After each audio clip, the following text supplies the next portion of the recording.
Dok se svijet bavi svojim svakodnevnim problemima, milijuni kršćana diljem svijeta žive pod stalnim pritiskom, progonima i nasiljem zbog svoje vjere. Prema najnovijim izvješćima organizacije Open Doors u 2025. godini preko 365 milijuna kršćana suočavalo se s visokim stupnjem progona, a Afrika i Kina su među najteže pogođenim područjima. O ovoj temi razgovarali smo s Vatroslavom Župančićem, predstavnikom organizacije Open Doors u Hrvatskoj. Open Doors International je međunarodna organizacija koja se brine o progonjenim kršćanima širom svijeta.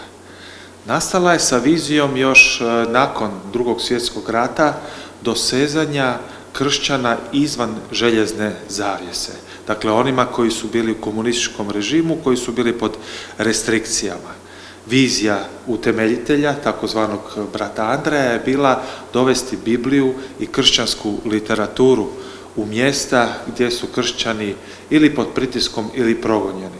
U subsaharskoj Africi, posebno u Nigeriji, Mozambiku i Burkini Faso, ekstremističke grupe poput Boko Harama, Islamic State West Africa Province i džihadističkih militanata provode sustavne napade na kršćanske zajednice tako što pale crkve, otimaju ljude, ubijaju cijele obitelji i prisilno islamiziraju. Tako da je organizacija Open Doors sebi zadala zadaću, i to je dosta uspješno i učinila, pomagati onima koji su pod pritiscima. Je li to od onih preostalih, na primjer, komunističkih zemalja kao što je Narodna Republika Kina, Sjeverna Koreja, ili, na primjer, zemalja u kojima vlada islamistička vlast ili koje kakve terorističke skupine kao što je to u subsaharskoj Africi itd. Osim pomoći, organizacija djelatno radi takozvani World Watch List, gdje se svake godine ispituje koliki je stupanj progona kršćana u zemljama kao što je, na primjer, Nigerija, Kina i tako dalje, tako da je napravila jednu listu od 50 zemalja gdje je kršćanstvo najizloženije pritiscima. Postoje takozvana stupnjevanja gdje je progon veći, gdje je vrlo velik i gdje je ekstreman. I u zadnje vrijeme taj ekstremni progon u biti raste. Župančić je istaknuo da Open Doors pomaže kršćanima da ostanu vjerni i da svjedoče usred patnje.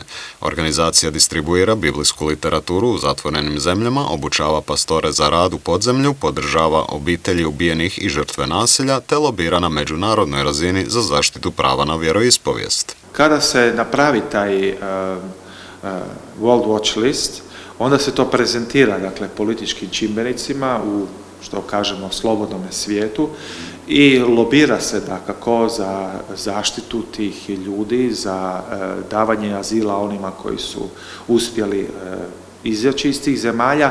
Međutim, ono što je vrlo važno jest da je Open Doors i humanitarna organizacija. Dakle, ona i djelatno pomaže tim ljudima na terenu.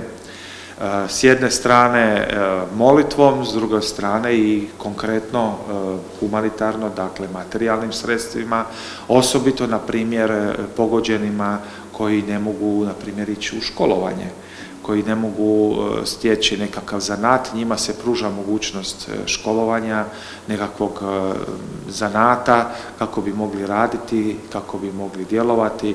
Na primjer, kao što spomenuo sam, u nekim afričkim zemljama žene su osobito pogođene, zabranjuje im se djelovanje, postoji takozvana obiteljska sramota gdje one često budu izbačene na ulicu zbog svoje vjere i u tom trenutku i organizacija preko svojih suradnika nastoji pomoći tim ženama. U svijetu gdje se vjerski progoni često ignoriraju, organizacije poput Open Doors ostaju glas onih koji nemaju svoj glas.